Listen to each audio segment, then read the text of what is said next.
Vamos a orar, vamos a agradecer y empezamos con el devocional. Señor Padre, Padre nuestro, gracias que es esta oportunidad de estar aquí reunidos en tu nombre, Señor. Bendice, te pedimos, nuestro entendimiento, bendice nuestra vida, Señor. Llénanos de amor, de conciencia, de sabiduría, del entendimiento y de la fe, Señor, para agradarte.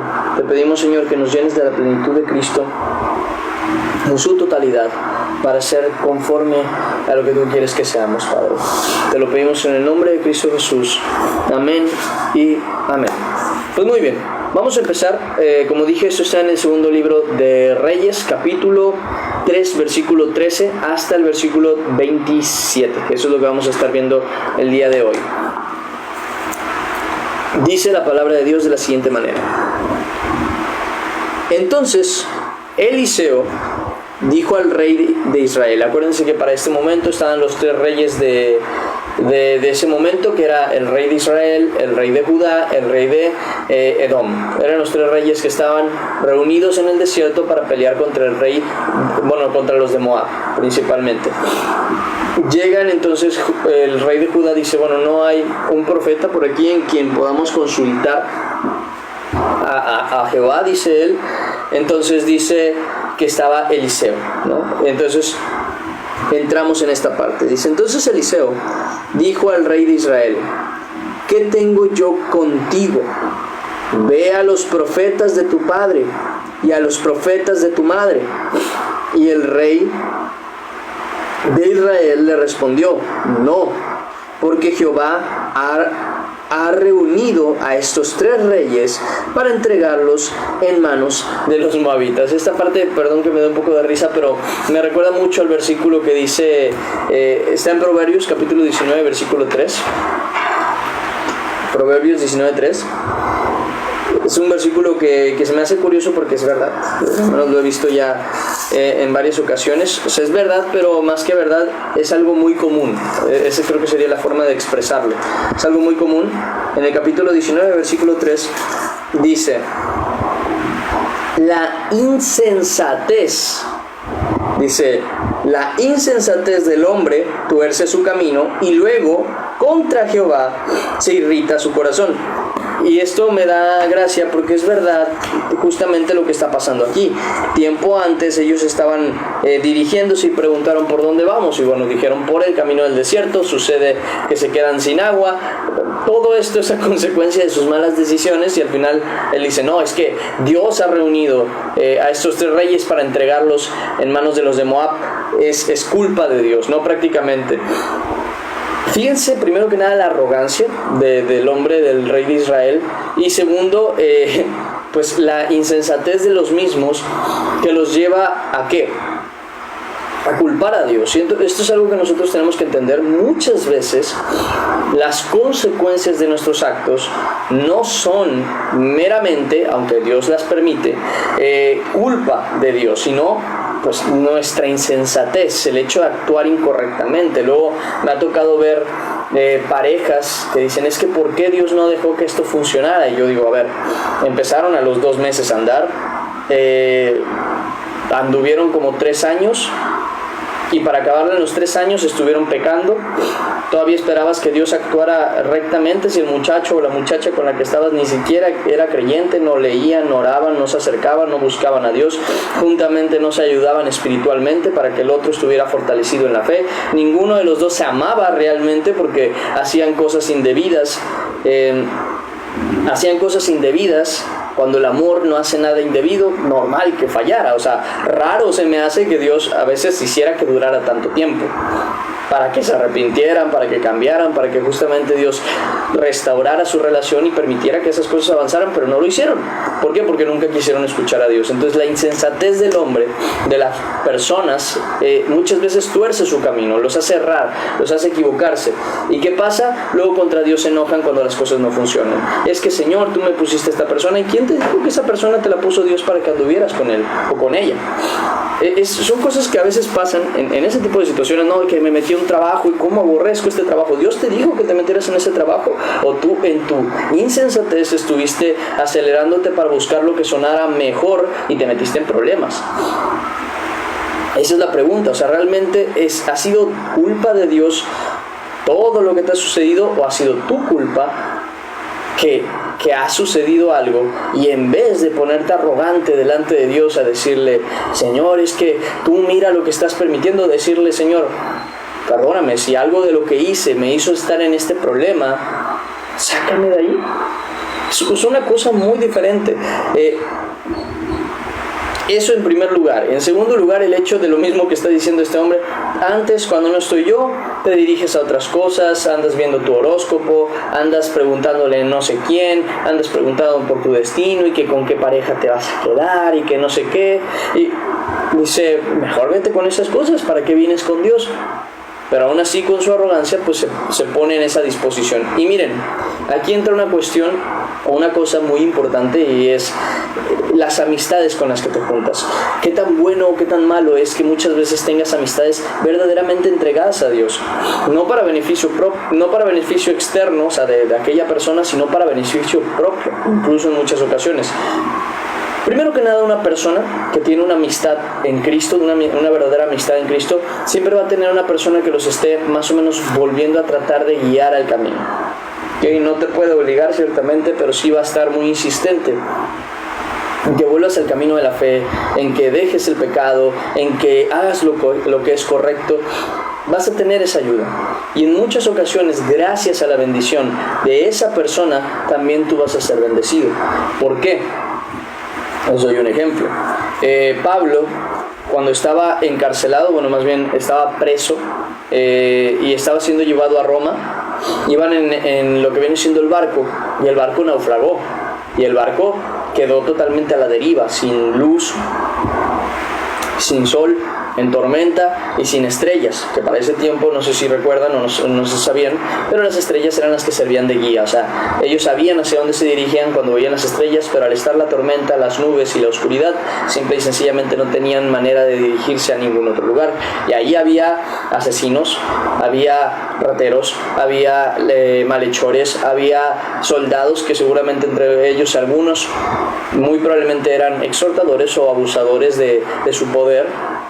Pero entre todos ellos estaba, si no me equivoco, Lucas, Pablo, por lo menos, no sé si Bernabé, pero al menos ellos dos sé que estaban. Porque dice, Lucas siempre se dirige al lector en esa parte como alguien que vio y vivió la situación. Dice, y fuimos, y estuvimos, y ya habíamos perdido, y ya habíamos pensado, y ya.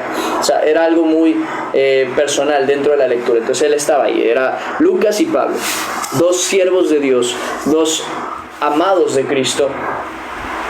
¿Y qué hace el Señor? A ese, ¿cómo se dice? A ese naufragio de asesinos, ladrones, malhechores, lo salva. Lo salva, ¿por qué? Porque Pablo iba juntamente con ellos, porque Lucas iba juntamente con ellos, y en la noche aparece un ángel del Señor y habla a Pablo diciéndole, te he entregado todas las vidas en este barco. ¿Por qué? Por la bendición dada a Pablo. Entonces es bien importante, primero que nada, que nosotros seamos esa amistad. Creo que es lo más recomendable. Pero si tú sientes que te cuesta mucho acercarte a Dios, acércate a las personas que no les cuesta acercarse a Dios, porque aman a Dios, y aprende de ellos, guíate de ellos. Y bueno, también ten conciencia que si tú eres una persona como Pablo, ahorita vamos a ver un poquito más sobre este tema, también vas a ser de bendición para otras personas, para que la bendición de Dios caiga sobre las personas que estén bien o mal. Hablo de estas personas como malhechores, porque eran al final de cuentas presos, pero también por lo que dice aquí más adelante. Dice, y Eliseo dijo, vive Jehová de los ejércitos, en cuya presencia estoy, que si no tuviese respeto al rostro de Josafat, rey de Judá, no sé si recordamos, pero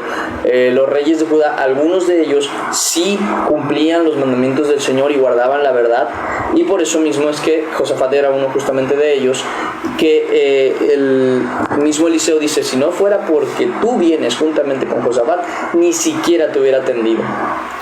Bueno, ahí vemos el beneficio de tener buenas amistades. Así como la Escritura habla de las malas amistades, que dice que el que se junta con necios será destruido, el que las malas conversaciones corrompen las buenas costumbres, entre otras. También las buenas compañías siempre dan y traen bendición. Siempre tener un hermano en la fe a quien te puedas dirigir, a quien puedas preguntar, a quien puedas hablar, a quien puedas consultar, es sumamente necesario, es bueno, es agradable incluso y trae bendición. Y esto es algo que tenemos que aprender a entender en primer lugar, porque tenemos que primero desear ser ese tipo de personas que somos de bendición para la gente que está alrededor, pero también tenemos que buscar tener a esas personas que Dios ama y que Dios bendice en su gracia principalmente. Son personas que aman a Dios. No hablo de ricos, no hablo de gente con dinero, no hablo de gente pudiente en algún aspecto. Hablo de gente que verdaderamente ame a Dios. Porque el bien de esa persona puede traerte bien a ti y el bien que tú tienes puede traerle bien a él.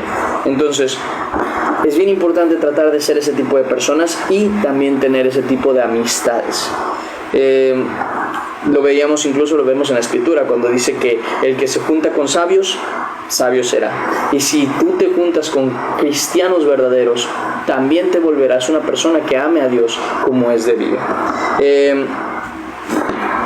Siguiente versículo, dice, no te miraría a ti ni te viera.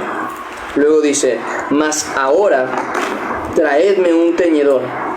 Un tañedor es un músico, es una persona que toca. Dice, y mientras el tañedor tocaba, la mano de Jehová vino sobre Eliseo. Para que vean que pues, hay como maneras en las que uno se concentra, por decirlo así, para acercarse al Señor. Yo incluso les he dicho, y creo que alguna vez lo llegué a comentar, pero lo he comentado tan poquito. Hay personas que sienten más la concentración y la fe para dirigirse a Dios estando en silencio total. Hay otros que lo hacen a través de la música, hay otros que lo hacen a través de la oración y la lectura. Yo, por ejemplo, lo hago a través de la lectura y la oración. Yo no soy mucho de la música en general, aunque me gusta la adoración a Dios y me gustan las músicas o las canciones que adoran a Dios como es debido. O sea, hay una canción que incluso creo que se llama Santo, tú eres santo o algo así, y habla de la grandeza de Dios y bueno, eso me gusta, por ejemplo, pero rara vez las escucho, la verdad. Entonces, en el caso de Eliseo, pues vemos un ejemplo de una persona que a través de la música se mete en el ambiente, vamos a decirlo así, pero es más que tiene esa comunión con Dios. Y dice, quien dijo, así ha dicho Jehová, haced en el valle muchos estanques, porque Jehová ha dicho así, no veréis viento ni veréis lluvia, pero este valle será lleno de agua. Dice, y beberéis vosotros y vuestras bestias y vuestros ganados. En primer punto, aquí vemos que el consejo de Dios permanece aún sobre las cosas que parecen difíciles, si no es que imposibles en muchas ocasiones. El consejo de Dios permanece, y en este caso vemos que es lo que sucede, que dicen, no van a haber ni lluvia ni nada, solamente sabrán que este lugar se llenó por causa del poder de Dios. Dice el versículo 18, y esto es cosa ligera, y esta parte es importante, y esto es cosa ligera en los ojos de Jehová.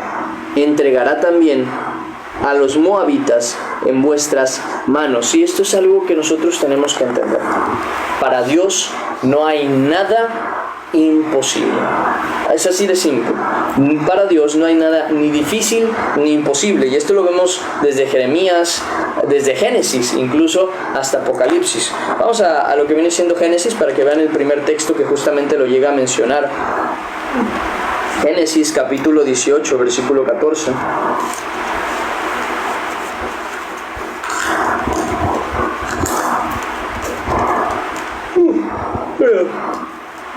Génesis 18, 14 dice de la siguiente manera: ¿hay para Dios alguna cosa difícil? Esto se lo decía a Abraham cuando le decía que a los 90 años que tenía, No, los 100 años que ya tenía y los 90 de Sara, aún así van a tener un hijo. Y a ambos les da risa. Y a ambos como que les parece extraño. Y dice, ¿acaso hay algo difícil para Dios? En el tiempo que te he dicho, le dice, al tiempo señalado volveré a ti.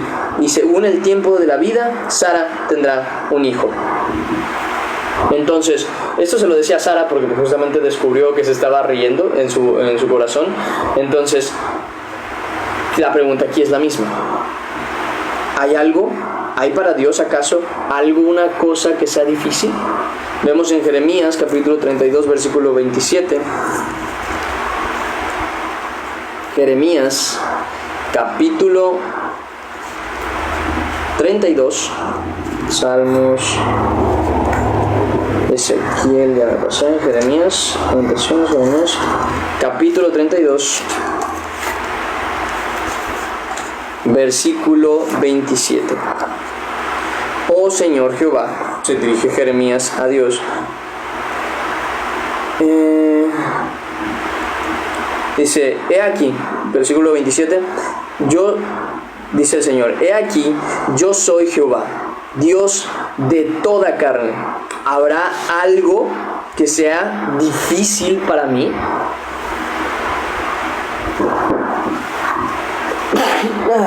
Perdón.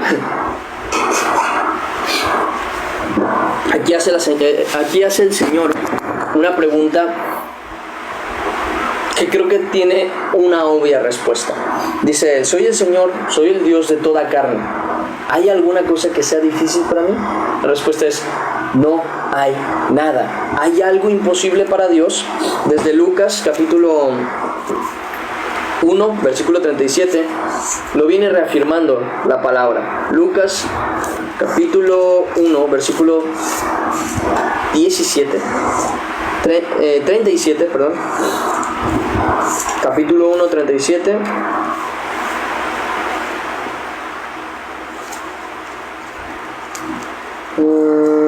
Este es el 2. Bueno, aquí está. Capítulo 1, versículo 37.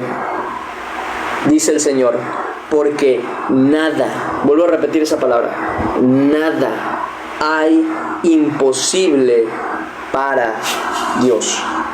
Y nada es nada.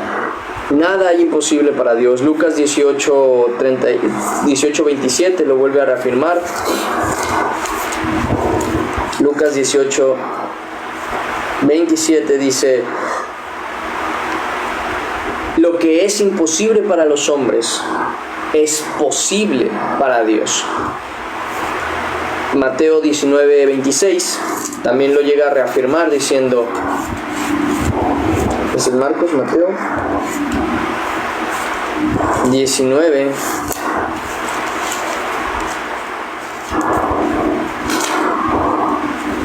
versículo 26.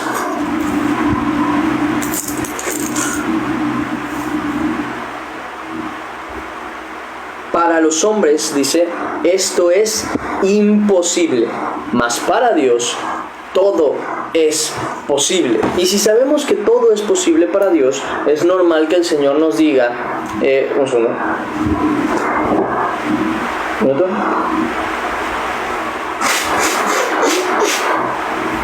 Perdón.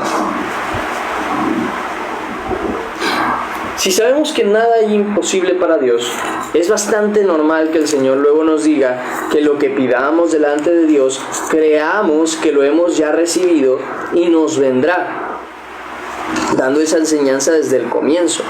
Sin embargo, y aquí quiero dejar este punto en claro, que nada sea imposible para Dios, no quiere decir que Dios quiera hacer todo para nosotros, y les voy a explicar.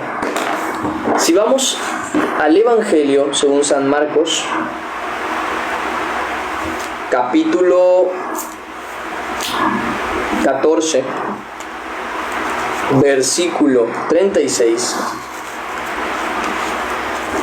Para el que conoce más o menos dónde andamos, para el que no conoce más bien dónde andamos, voy a explicarles.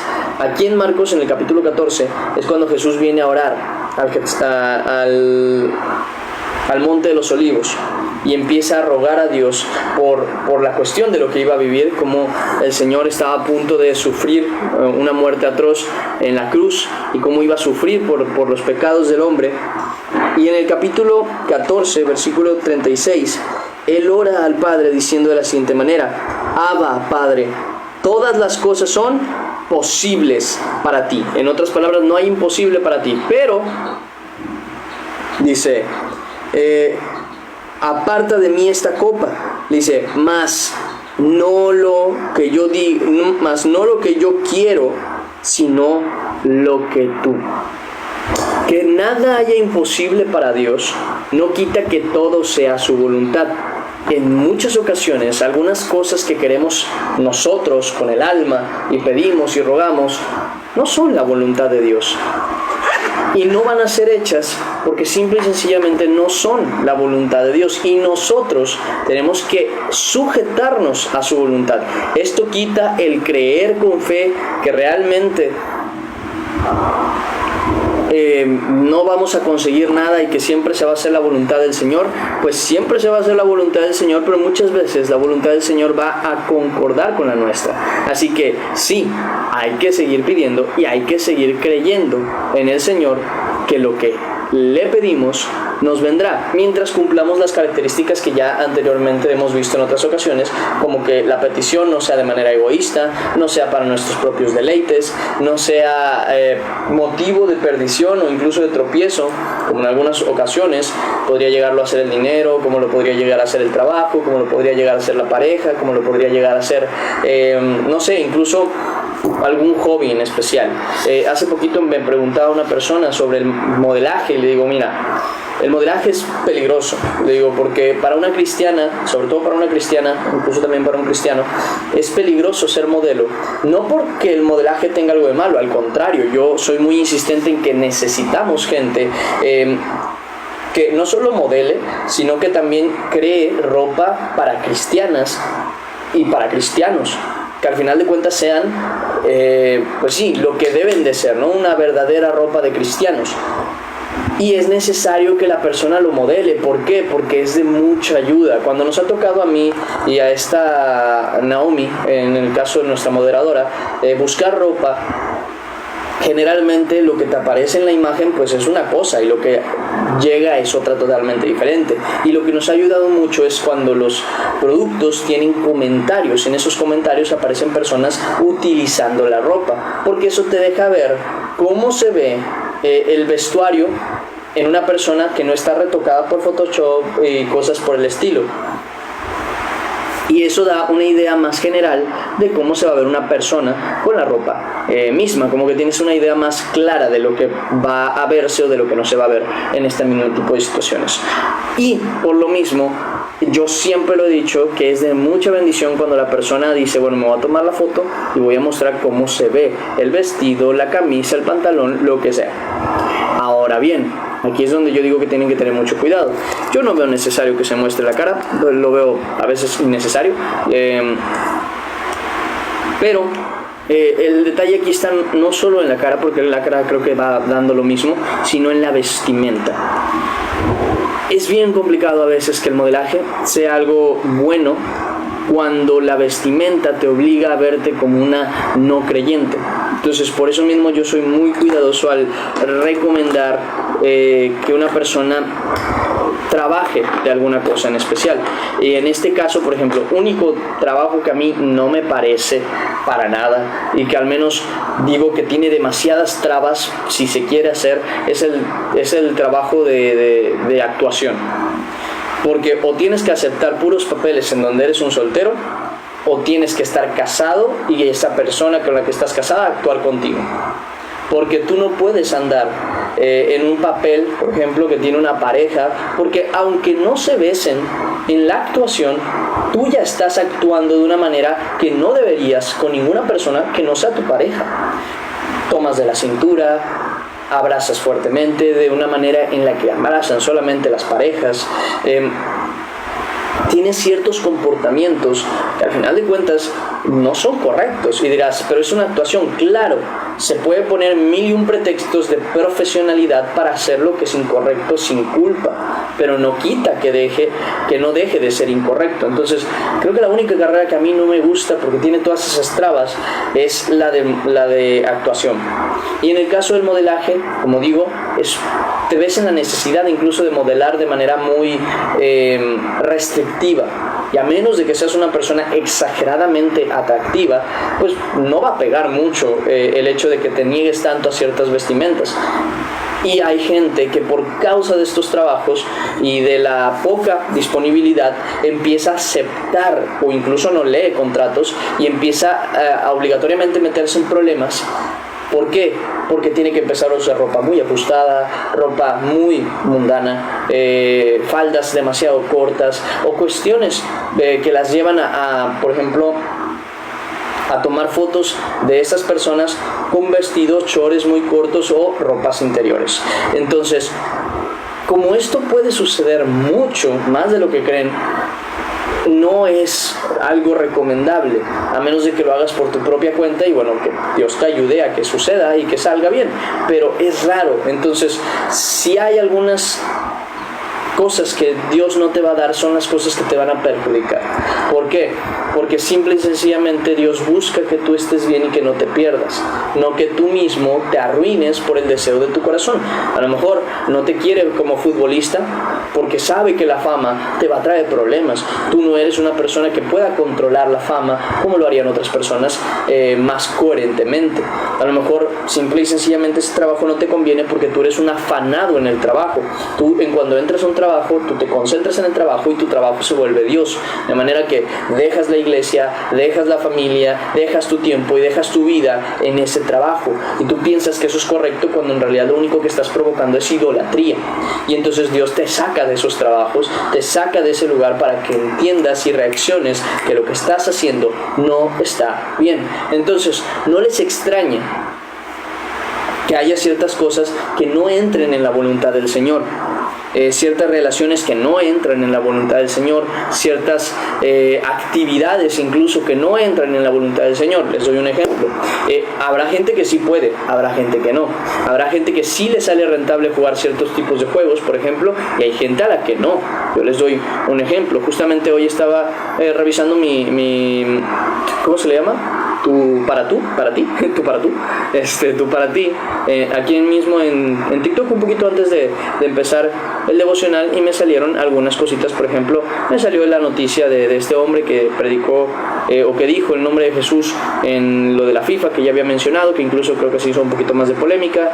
Me salieron otras cosillas ahí como que X de noticias y no sé qué tanta cosa más, pero también como me gustan los videojuegos, también me salió sobre creo que es una polémica de un videojuego que va a salir, un videojuego que viéndolo sí está bastante sexualizado, y la verdad es que para un creyente no conviene jugar esa cosa.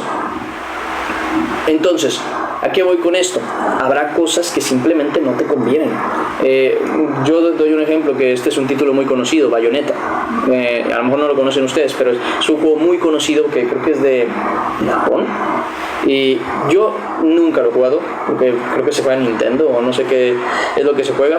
Pero aparte de eso, conozco el concepto de Bayonetta, y lo digo desde ya, o sea, no es algo que convenga que un creyente esté jugando, ni un creyente varón, ni una creyente mujer, porque los vestuarios de los personajes sí son muy sugestivos. Entonces, dirá alguno, no, pues yo lo he jugado y nunca me ha provocado nada, nunca he sentido ningún tipo de sensación, no me ha tentado en ningún aspecto, no me ha llevado a absolutamente nada. Yo digo, gloria a Dios, mira qué bueno que puedes disfrutar algo que no te hace pecar y que en su concepto pues no tiene algo de malo inicialmente, pero no pasa con todos y no le conviene a todos. Por eso es que la Escritura dice con claridad: todo me es lícito, pero no todo me conviene, todo me es lícito, pero no todo me edifica. Entonces, habrá cosas que a lo mejor a algunas personas no les afecta, pero hay otros a los que sí. Hay algunas cosas que a algunos no les conviene, hay otros a los que sí. Por ejemplo, tan solo tener un buen trabajo. A veces hay gente a la que no le conviene. Sé que suena extraño, pero tener un buen trabajo que te da mucho dinero a veces no le conviene a ciertas personas, a otras sí. porque saben utilizar su dinero y administrarlo para con el Señor. Ayudan a los pobres, ayudan a su familia, se dedican a hacer lo que es correcto, no andan presumiendo ni tampoco gastando de más, guardan para la casa del Señor y para los siervos de Cristo. Ellos mismos tienen el corazón y la bondad de ayudar a los necesitados, ayudan a sus vecinos, prestan sin cobrar nada más a cambio, tienen un corazón para dar.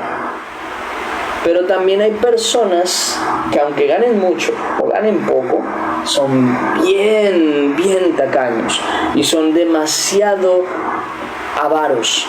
Son personas que buscan el enriquecerse. Miren, no es ni buscar enriquecerse mucho, ni es el buscar enriquecerse. Con eso ya estás en un problema. A lo mejor no te conviene. Ya dices tú, pero ¿por qué siempre tengo malos trabajos? Bueno, porque tal vez si tuvieras uno bueno te alejas de Dios. Te ves en la libertad de tener de más y dices, bueno, pues yo que necesito a Dios, y te terminas alejando de Dios. ¿Por qué? Porque aún no has tratado esa parte en tu corazón para con Dios. Aún no tratas el amor que le tienes al dinero y la dependencia que tienes al mismo, algo que yo ya he hablado incluso en otras ocasiones cuando oramos a Dios, que a veces algunas personas le oran y alguna vez yo también cometí este error de estarle pidiendo de esta manera y Dios me lo corrigió y dije, mira, tienes razón, eso no es correcto. Y es pensar que el dinero siempre va a ser tu solución. Por ejemplo, estás enfermo, no pides al Señor sanidad, sino pides, Señor, dame dinero para poder ir al doctor. O permíteme que me lo cobren más barato, o permíteme que... Siempre buscando algo que tiene que ver con el dinero. No, que necesito mejorar algunas cosas de mi casa. Señor, dame el dinero para mejorar estas cosas de mi casa, en vez de decirle al Señor, Señor, sáname, o ayúdame a que esta enfermedad se vaya, ya sea que te pone, porque eso puede ser, sí puede ser que te ayude económicamente para conseguir un buen tratamiento y un buen doctor, pero también puede ser que no te dé nada y él mismo te sane, o puede ser que te regalen el tratamiento. Y esto es algo que, por ejemplo, a mí me pasó. ¿Por qué? Porque yo estaba pidiéndole a Dios, y en algún momento sí lo llegué a decir, por eso mismo yo no insisto con el tema del dinero, porque Dios me enseñó esta cuestión. Hubo un tiempo en el que yo le estaba diciendo, Señor, no, pues ayúdame porque necesito comprar esto, necesito comprar aquello, todo era dinero, ¿no? Yo lo hacía desde mi inocencia, vamos a decirlo así, con una intención correcta, se lo estaba pidiendo a Dios, pero mi avaricia, bueno, no sé si era avaricia como tal, pero mi confianza no estaba puesta en Dios, sino que estaba puesta en lo que Dios me podía dar, cual si fuera banco, por ejemplo. Y no es correcto, simplemente no es correcto. Y Dios me lo corrigió, me habló y me dijo, oye, mira lo que me estás pidiendo que quieres no sé qué cosa hacer, pero no me estás pidiendo que te ayude a hacer eso, me estás pidiendo que te dé dinero para comprar eso. También, no sé qué otro tema de la vestimenta, o no me acuerdo ni qué era, dice, y no me estás pidiendo que te ayude a recibir alguna ropa, me estás diciendo que te dé dinero para comprar una ropa. Entonces, ¿en qué estás confiando tú? ¿En mí o en el dinero que yo te puedo dar? Porque si confías en mi poder, me decía el Señor, pues pídemelo a mí y no me limites. ¿En qué aspecto? De que yo le diga, Señor, permíteme tener dinero para hacer esto. No, hazlo tú, Señor, como tú lo decidas. Y créanme, cuando yo lo vi, esto incluso Naomi es testigo de este tema, pasó cuando yo tuve una infección de oído. A mí me daba muchas infecciones de oído y siempre le pedía a Dios, y Él me las terminaba quitando. Entonces era algo que no me llegaba a afectar en realidad, pero me pasaba más seguido de lo que debería ser. Entonces ese día me acuerdo que me pasó la infección, oramos por ella, se mejoró pero no se quitó. Eso era raro. Entonces para este momento mi mamá tuvo una infección de garganta, la cual se le quedó durante mucho tiempo, porque se le quitó la infección de garganta porque no se la había tratado hasta que ya fue muy grave y ya estaba hablando así. Cuando ya empezó a hablar así, fue al doctor, la trataron ya muy tarde, entre comillas digo yo, porque ya había pasado mucho tiempo, y le dijeron que le sanaron, le dieron las medicinas necesarias, la inyección necesaria, y ella como que ya se fue más tranquila, pero la voz no se le recuperó de la misma manera. Es más, llegó a ser el caso de que pasaron creo que un mes entero en el que ella ya se había sanado y su voz todavía no se recuperaba. Y es bien peligroso que ustedes no se traten, por ejemplo, infecciones o cuestiones por el estilo, porque luego hay consecuencias que son irreversibles. O sea, una infección en el oído puede llegar a quitarte la audición de ese oído, una infección en la garganta puede arruinarte las cuerdas vocales, cada infección tiene su problema y cada infección tiene su consecuencia que puede llegar a ser irreversible. Entonces es bien importante que lo antes posible se traten con un doctor. Ahora bien, ahí va la situación. Para ese momento yo conozco, esto es un tema que incluso yo les he dicho, que si ustedes tienen la capacidad económica y de tiempo de ir a un doctor para hacer una revisión y ustedes, no la hacen, ustedes están tentando a Dios. ¿Por qué? Porque Dios te dio la capacidad económica, te dio el tiempo y el lugar para dirigirte y tratarte. Que tú no agarres ese dinero que Dios te dio para tratarte, ese lugar en donde Dios te puso que te podían tratar y ese tiempo en el cual tú podías ir a ese lugar y tratar tu enfermedad, sabiendo que todo eso ya te lo dio Dios y aún así queriendo que Él actúe por ti como si fuera tu siervo en vez de tu Dios. Ahí es donde tentamos a Dios. No, si yo tengo un Dios, no tengo por qué estar gastando dinero, Dios me va a salvar. Cuidado, porque muchas veces Dios ya te salvó, te dio lo que necesitabas, en el caso de que tengas dinero, que tengas a lo mejor contactos o alguna cuestión. Ya te dio lo que ocupabas, ve y muévete y haz lo que tienes que hacer. Entonces, cuando no se hace esto, pues muchas veces tentamos a Dios, ¿no? De que, no, yo soy un hijo de Dios, ¿por qué tengo que estar enfermo? Eso es tentar a Dios. ¿Por qué? Porque estás poniendo primero en tela de juicio a Dios y en segundo lo estás casi que queriendo obligar a que haga pues lo que tú quieres, y eso no debe ser así. Entonces, mucho cuidado con eso.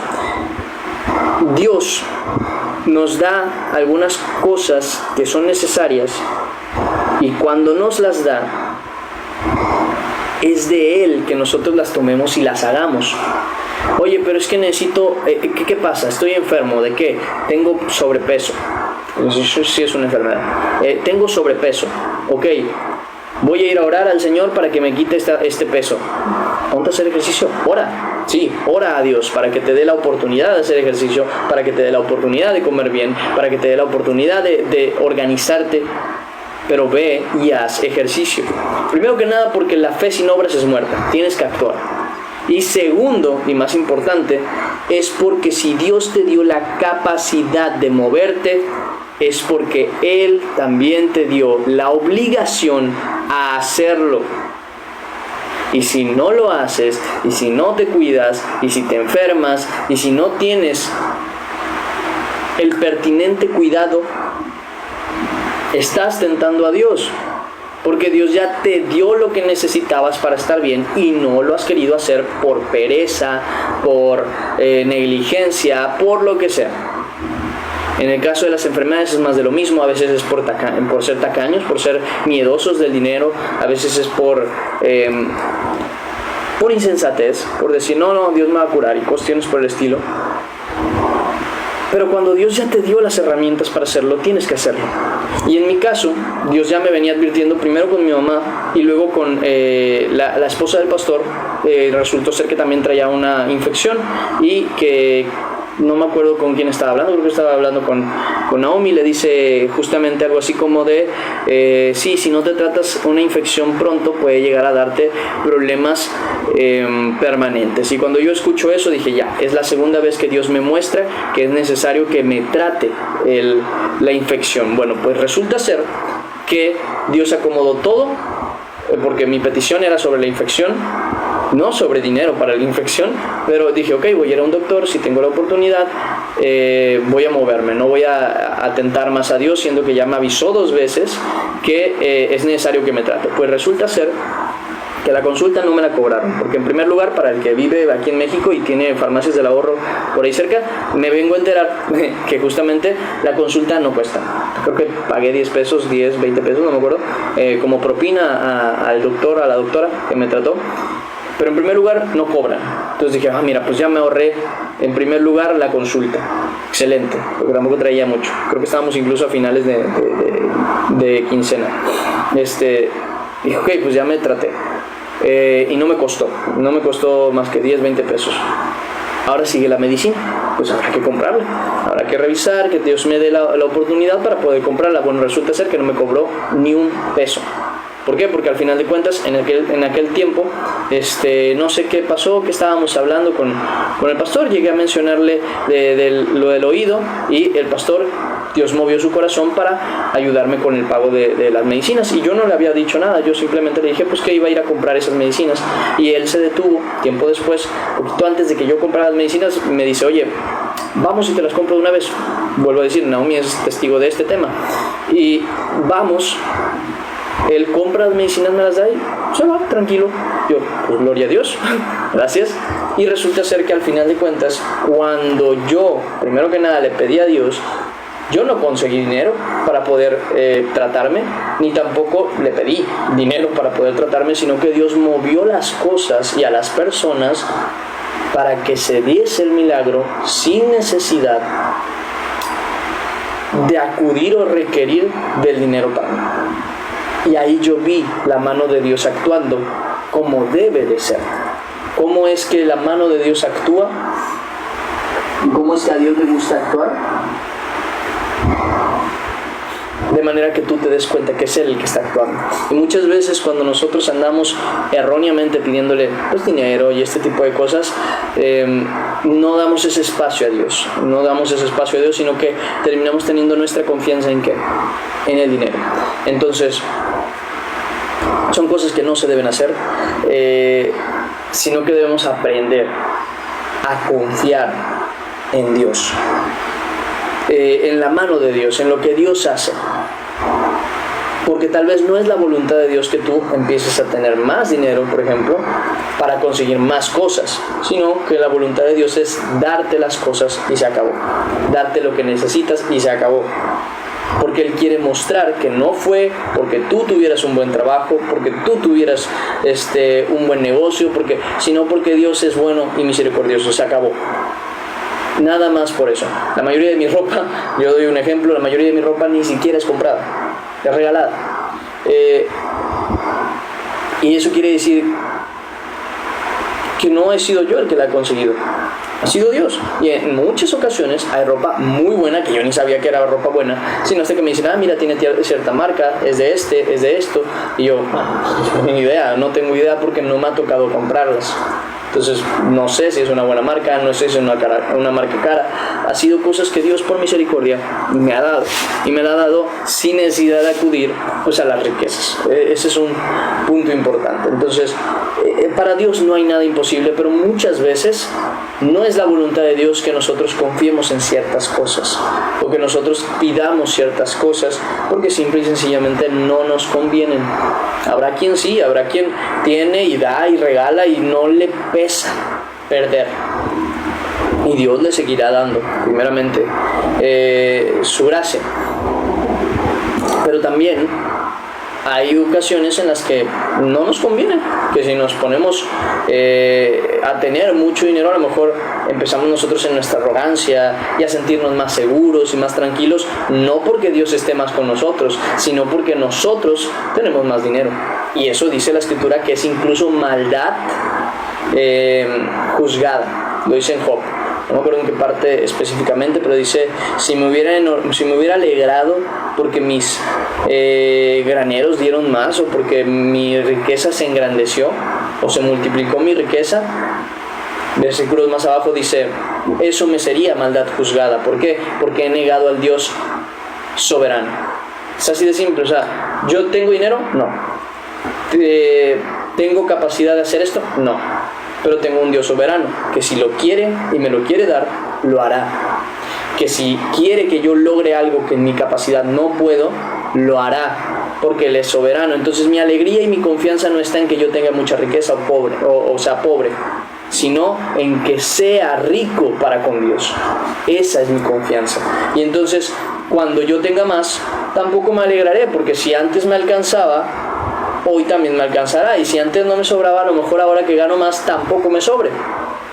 Pero sea como sea, Dios está haciendo la obra que ya desde un principio nos dijo que iba a estar con nosotros, que nada nos iba a faltar, a su manera, no a la nuestra. Y llegamos simplemente a esa cuestión: no hay nada imposible para Dios. Eso es verdad. Todo lo que pidas a Dios, pídelo en fe, confiando en que te será dado. Pero pídelo bien. Pídelo primero sin dudar. Segundo, pídelo no para deleites personales, sino desde un corazón sincero en la gracia de Dios. Y pídeselo solamente a Dios, no a nadie más. Está muy como que la luz, ¿verdad? Sí, como que me acerco y me alejo y empieza como a parpadear. Disculpen. A lo mejor es la parte de acá blanca, o es la camisa que es como más oscura. A lo mejor es eso. Decía, entonces es bien importante que esa parte la entendamos, porque incluso Jesús tuvo que vivir esta situación de que sabe que Dios era capaz de todo, pero aún con todo eso le dice: Señor, no se haga mi voluntad, sino la tuya. Y a veces nos va a tocar eso, nos va a tocar así. Siguiente versículo 18, dice, bueno, es el mismo versículo, dice: y esta es cosa ligera en los ojos de Jehová, entregará también a los moabitas en vuestras manos, y destruiréis, toda ciudad fortificada y toda villa hermosa, y talaréis todo buen árbol, cegaréis todas las fuentes de aguas, y destruiréis con piedra toda tierra fértil. Y pues luego vemos justamente eso, ¿no? Aconteció pues que por la mañana, cuando se ofrece el sacrificio, he aquí vinieron aguas por el camino de Edom, y la tierra se llenó de aguas. Cuando todos los de Moab oyeron que los reyes subían a pelear contra ellos, se juntaron desde los que apenas podían ceñir armadura en adelante, y se pusieron en la frontera. Aquí eran ya los de Moab preparándose para pelear contra Jerusalén, contra Israel y Judá. Dicen: cuando se levantaron por la mañana y brilló el sol sobre la tierra, vieron los de Moab desde lejos, las aguas rojas como sangre, y dijeron: esto es sangre de espada.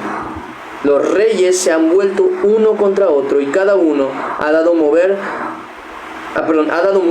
a su compañero.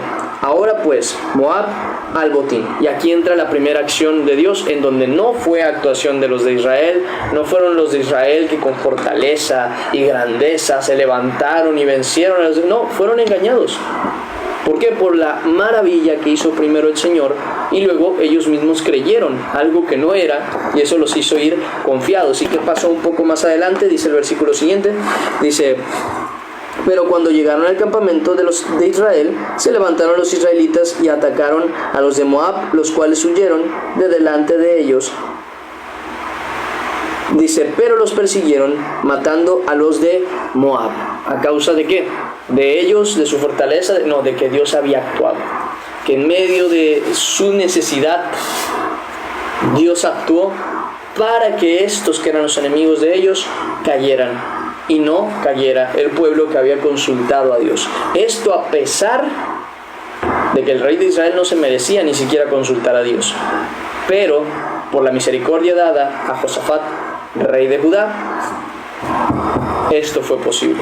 Versículo 25 dice: y asolaron las ciudades en todas las tierras fértiles, echó cada uno su piedra y las llenaron, cegaron también todas las fuentes de las aguas, y derribaron todos los buenos árboles, hasta que Kir Hareset solamente, hasta que en Kir Hareset dejaron piedras, porque los honderos las rodearon y la destruyeron.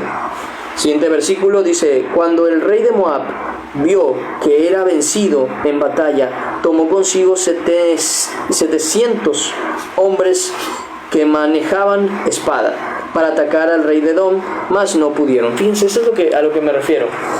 La bendición que fue dada a Josafat fue también esparcida al rey de Edom y también esparcida al rey de Israel, de manera que esa batalla no solo la ganó el rey Josafat, sino que también la ganó el rey de Israel y el rey de Edom.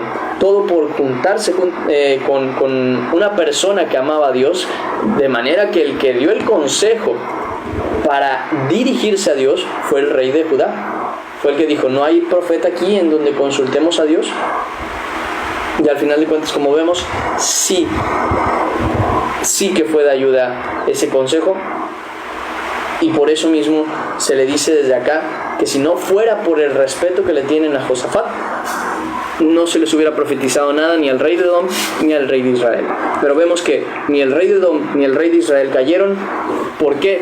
Porque Josafat había sido bendecido por parte de Dios, tanto Josafat como Israel, pero Israel sin merecerlo, y Josafat también, como todos sin merecerlo, pero al final de cuentas más agradable delante de los ojos de Dios.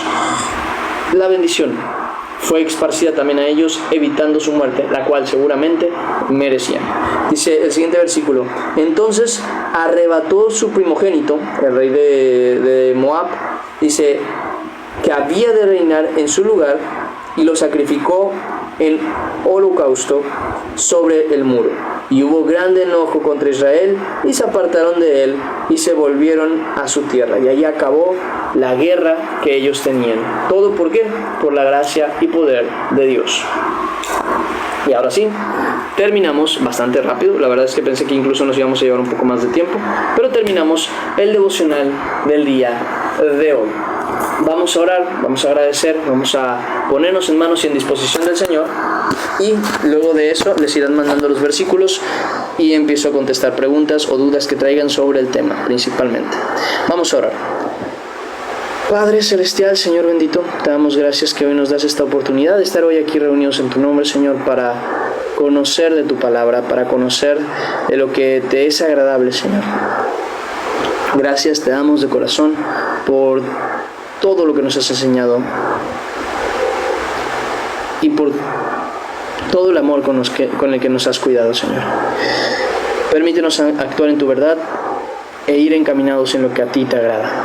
En el nombre de Cristo Jesús. Amén y amén. Y ahora sí, muchachos, terminamos el devocional del día de hoy.